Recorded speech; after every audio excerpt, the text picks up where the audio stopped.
The biggest changes in our lives come when we must make a change to our way of life and better ourselves for the greater good. That probably didn't really make much sense, but it doesn't come close to the sheer amount of crazy changes coming in this new Marvel Rivals season. I don't think I'm trying to shill here. I am not sponsored by Marvel Rivals whatsoever, but I do feel very excited for some of the changes and all the new team-ups coming, so I had to make a video about it. I don't really want to make a video about every single little change, but I'm genuinely kind of excited about this new stuff coming, so I'm gonna just dive right into it. Yeah, let's just see what's coming. So obviously, we have the new character, Ultron, coming. He is a strategist, confirmed. It is slapped on there. It is a big confirmed slap right on that. He is a strategist. Apparently, he can do pretty decent damage from what they said, as well as heal other people, as well as fly. Like, isn't that cool? A flying strategist? Bro, I can't wait to go into a match, try to play this character, and have every single fucking person who mains DPS immediately pick Ultron, because now there's a new fucking character that's a strategist.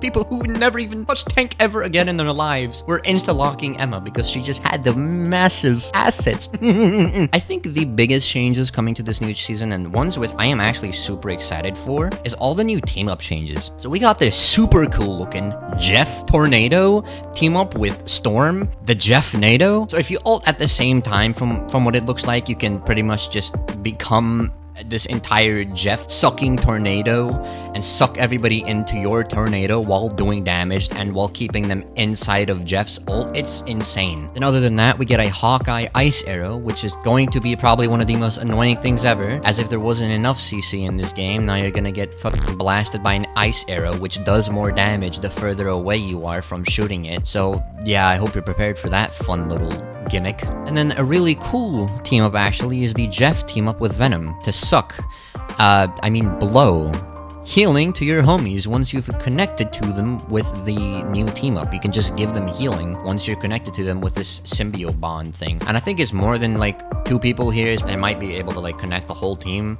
That'd be pretty cool. Jeff is a pretty weak healer when you're not consistently diving and playing him at the like utmost level. So with a little more healing output, I think he's gonna be a pretty cool character. And then obviously we have an Ultron team up with Iron Man, which is gonna allow him to do piercing damage and heal at the same time, I believe. A super cool beam. And probably this new team up, there's a rocket team up with Penny, which is literally like the coolest thing ever. You can now have 2 nests. Yes, and if you place the second one down, the team up one, it also gives shield packs like Rocket's E would usually do. So yeah, you can now have up to 2 nests at one time, covering way more distance, so you can cover pretty much cover the entirety of where a team would be pushing to, and still cover your flank with this second nest. Penny is probably going to be a very highly picked tank. I'm happy, man. As a Penny player, man, I'm very happy with this. This is genuinely such a good buff to one of my favorite tanks. And what you get on the Rocket side is, instead of your E, you can now put down your Reviver, but it will also have some coverage with Penny's nest. It'll just throw a bunch of webs around it while putting out more armor packs like it normally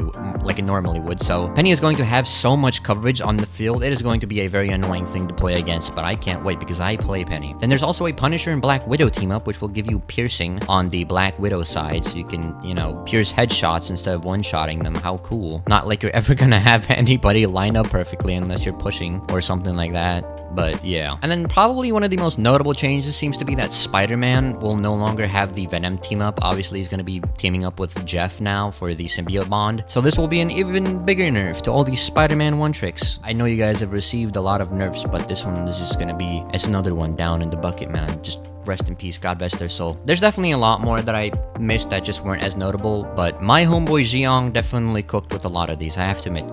God bless my homeboy Xiong. And then there's a new push map coming that seems to be revolving around Ultron infecting the entirety of the Krakoa themed map, and with like his own robots and whatever. It's pretty cool. And then there's also going to be a new event where you get to control a big team of heroes and choose various buffs that, enhance your entire team, give them new abilities, and also just make them do more damage. You can also do stuff like give them abilities like turning Hela into a fucking automatic turret that looks like it's a garden hose spraying green death all over the place. So very cool, very fun. Lots of new buffs and nerfs though.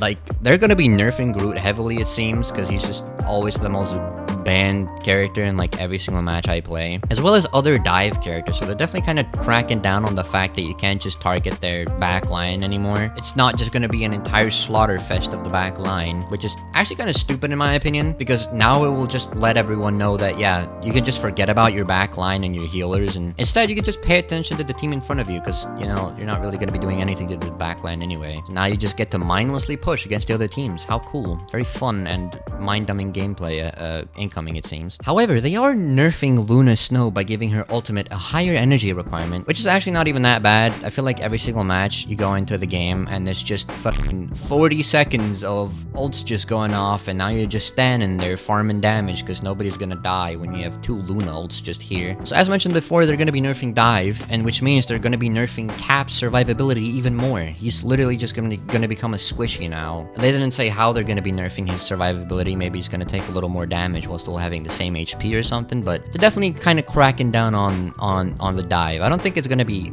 unplayable, but it's definitely not gonna be the focus of every match, it seems. And probably the most notable and questionable change they announced of all time, they're apparently looking to buff Squirrel Girl.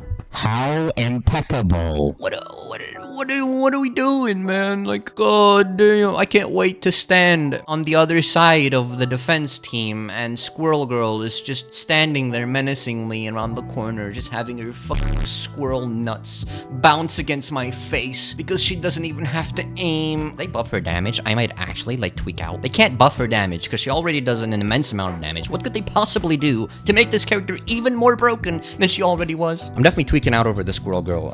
In case you couldn't tell, I don't like Squirrel Girl that much. I do like her ass though, so that's a very notable thing I have to say. In my opinion, this new season seems kind of fun. I can't wait to play a new strategist, because nobody plays strategist anymore. Every single match is literally just 1 healer, 4 DPSs, and 1 tank, which is usually Emma, because she's the most recent tank. So I hope they add more healers to the roster every single season, so we can actually just have people playing healers and strategists or whatever. This is a little different from the video I put out last time. I was just really excited about all the new changes, and I tried hopping on the clout train as fast as possible. So yeah, drop a like on this video, join the Discord, and subscribe. That would really help me out. And go check out my previous video. I did a really good job on that, investigating the EOMM. And then I'll see you guys next week with another video. That's about it. See ya.